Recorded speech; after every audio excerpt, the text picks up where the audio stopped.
Excelsior news में आप सभी का स्वागत है। मैं और उतेश गुप्ता। दर्शकों, लड़कियों की बात करें तो लड़कियां जो हैं हर क्षेत्र में लोहा मनवा रही हैं और हर क्षेत्र में आगे निकल रही हैं।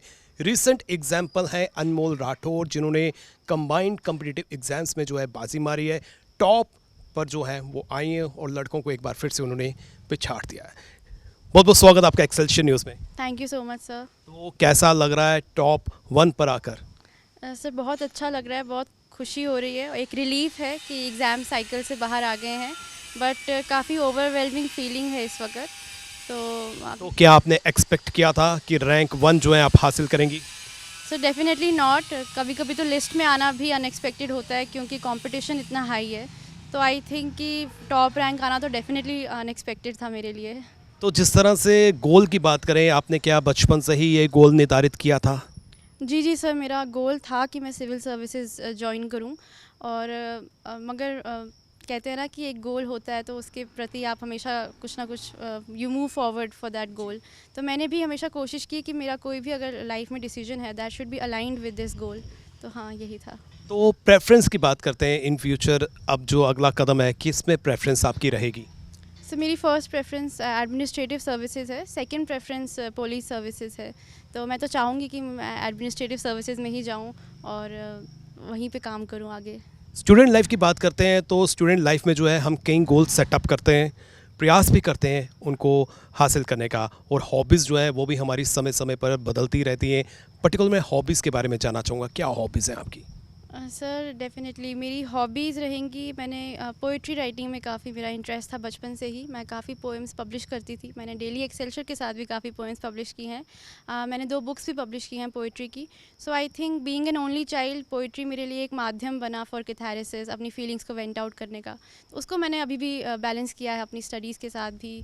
So I will continue with that. तो कितनी सपोर्ट आपको पेरेंट्स की मिली अपनी हॉबी को मेंटेन करने में और अपने गोल को अचीव करने में? सर आई थिंक पेरेंट्स और फैमिली की सपोर्ट के बगैर तो कुछ भी पॉसिबल नहीं होता।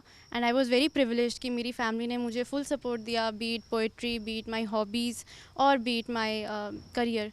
उनका हमेशा से सपोर्ट रहा है। उन्होंने कहा है just do whatever you want to do but do well. और पोइट्री में भी उनका बहुत सपोर्ट था। मेरी mother was the first one who would appreciate मी कि बहुत अच्छी पोएम लिखी और लिखो। पापा जो थे वो मेरी पोएम्स कहीं पब्लिश होती थी तो वो पोस्ट करते थे, he would appreciate me. So I think family का सपोर्ट बहुत इंपॉर्टेंट रहता है। इंस्पिरेशन कहाँ से मिली आपको पोएट लिखने की? सर पोएम लिखने की इंस्पिरेशन तो not just one single person. मुझे लगता है मैंने सबसे पहले लिखना ही इसलिए शुरू किया था क्योंकि मुझे अच्छा लगता था कि मैं किसी के बारे में लिखूं। जैसे मुझे स्कूल में एक टास्क मिला था to write about your mother. तो मैंने जब वो पोएम लिखी तो वो सबको इतनी पसंद आई कि मुझे लगा कि okay I should go forward with this. फिर मैं लिखती गई जो हमारे पोएट्स हैं उनको मैंने पढ़ा तो मुझे लगा कि नहीं, पोएट्री जो है वो काफ़ी अच्छा माध्यम है टू एक्सप्रेस योर फीलिंग्स। तो बस इसीलिए। बिल्कुल, आप इन फ्यूचर जो है इसको मेंटेन कर सकती हैं अपनी जॉब के साथ भी। और मैं अब आपसे ये जानना चाहूँगा कि जितने भी हमारे केएस के एस्पिरेंट्स होते हैं, हमने अक्सर देखा है कि वो सेटिस्फाई नहीं होते हैं। उसके बाद जो है वो आईएएस की तैयारी भी करते हैं और फर्दर एग्ज़ाम्स की भी तैयारी करते हैं। तो क्या आप अब सेटिस्फाई हैं या आपका भी कुछ ऐसा कदम होगा? Sir, I think humans can never be satisfied and we should always strive for further goals. तो मुझे लगता है अपनी अगर कहीं पे हम सेटिस्फाई होकर बैठ गए तो हम कैसे प्रोग्रेस करेंगे। अगर करते हैं लोग aspire for future civil services, they should definitely go for it. Even I will try but अभी I am very satisfied in what I am doing. बिल्कुल, आपने रैंक 1 हासिल किया है। कुछ ऐसे कैंडिडेट्स भी हैं जो अचीव नहीं कर पाए, उनको क्या मैसेज आप देना चाहती हैं?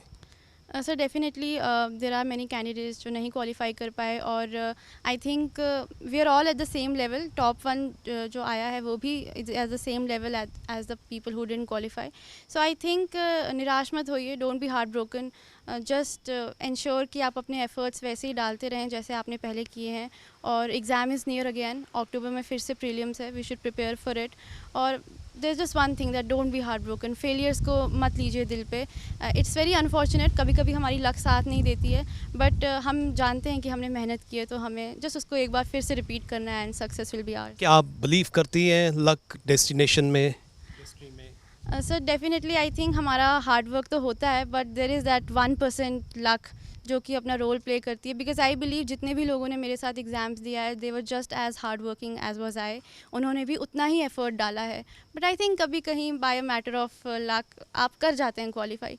सो आई थिंक कि मैं लक में तो बिलीव करूँगी, और मैं सबसे कहूँगी कि जितना आप ज़्यादा हार्ड वर्क करेंगे उतनी ज़्यादा लक भी आपके साथ देगी। बिल्कुल, लक भी ज़रूरी है, आशीर्वाद भी ज़रूरी है, और सबसे ज़रूरी है आपकी मेहनत। तो कितना मेहनत आप करती थी, कितने ऑड्स जो है आप डिप्यूट करती थी?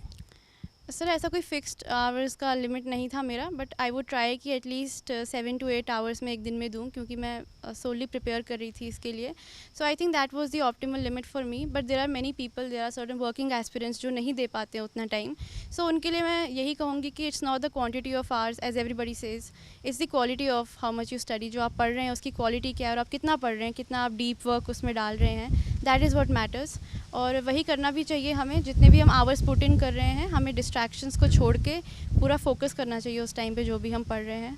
So I think that. कोई टिप्स देना चाहेंगी जो ट्रिक्स आपने अडॉप्ट की हैं, क्योंकि यहाँ पर जिस तरह से आपने भी बोला डिसअट्रैक्शन के लिए जो है यहाँ पर बहुत से मोड हैं, तो उनसे बचाव किस तरह किया जाए, किस तरह से जो है हम ये एग्ज़ाम क्रैक कर सकते हैं?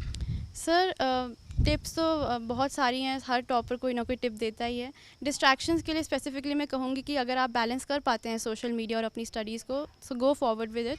बट अगर आजकल बहुत सारे लोग नहीं बैलेंस कर पाते, मैं नहीं कर पाती थी, so I completely cut it out. मैंने सोशल मीडिया को काफ़ी मतलब मैंने कोई प्रोफाइल नहीं बनाया, I just cut it out from my life. YouTube था, उसको मैं यूज़ करती थी अपने रिसोर्सेज के लिए, पढ़ाई के लिए, बट बाकी सोशल मीडिया से आई स्टेड अवे।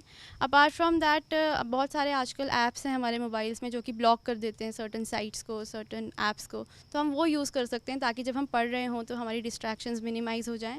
उसके अलावा यही है कि अपने गोल में आप स्टेडफास्ट रहें अपनी जर्नी में, तो इट विल डेफिनेटली।